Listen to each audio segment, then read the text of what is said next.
I was never as good a chef as my father's apprentice. That's what my father told me. I could have been, though. I should have been. I was his only son, and I should have been the one to run the restaurant. You don't have the imagination. You'll never be a great chef, my father had told me. If you were like George, but you're not. Some men are great, others are mediocre. I don't know why hearing this from a man I hated so much hurt so much. I really did hate my father. I'd hated him for a long time, as long as I could remember. Nothing was ever good enough for him. If I got a 90% on a test, he'd say I didn't try hard enough and I should have gotten 100. I don't allow myself to be anything less than the best. I expect the same from you, he said. It wasn't that he cared about me doing well. It just annoyed him that his son didn't live up to his standards. My father was a chef, a great chef, called one of the greatest in the world. He owned a famous restaurant that movie stars and presidents and billionaires ate at. You're so lucky to have a great chef as a father, people would tell me. Lucky? If they only knew him. I should never have worked in the restaurant, but I did. I wanted to prove myself to him. I don't know why, but I did. I tried to be a great chef. No matter how I tried, it was never good enough. The sauce isn't delicate enough. The steak isn't cooked right. I wouldn't serve this to a dog. Are you actually interested in being anything more than a short-order cook? He didn't feel this way about George, though. George was just an apprentice in the restaurant. But it was George that my father treated like a son. It was George who did everything in the restaurant better than me. He will be a great chef, my father would say. I should have been the one to take over the restaurant one day. It had been in the family for 2 generations and had passed to the oldest son. I knew that it would go to George. It made me feel disgraced. I couldn't measure up to my father or my own family tradition.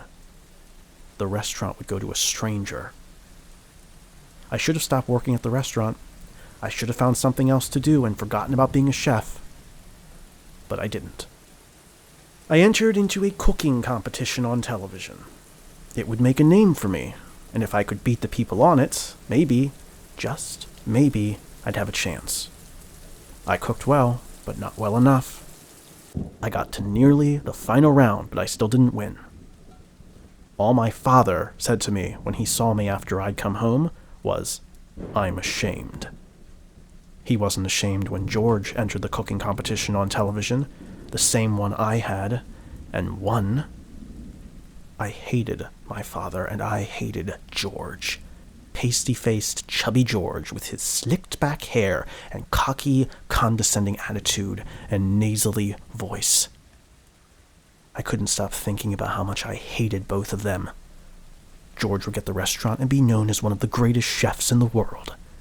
And I'd be a nothing, living in the shadow of those 2 men who I hated more than anyone in the world.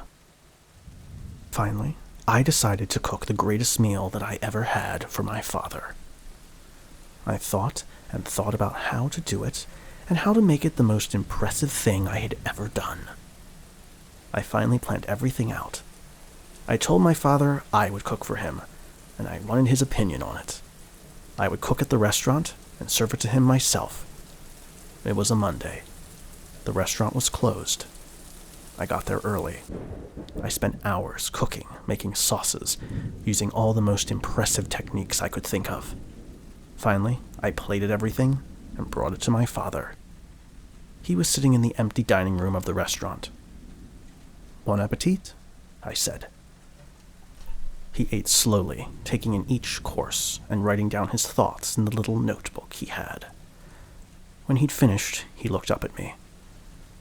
"If you always cook like this, you might have the makings of a great chef." "Like George?" I said. He shrugged. "You have him to thank for this meal, too," I said. He looked at me. "What do you mean?"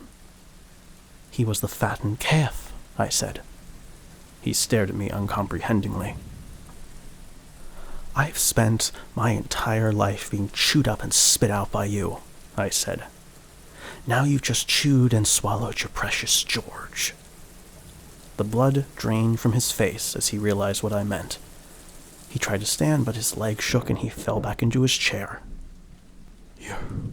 You're lying. You're deranged, he said. Yes, I am deranged, I said.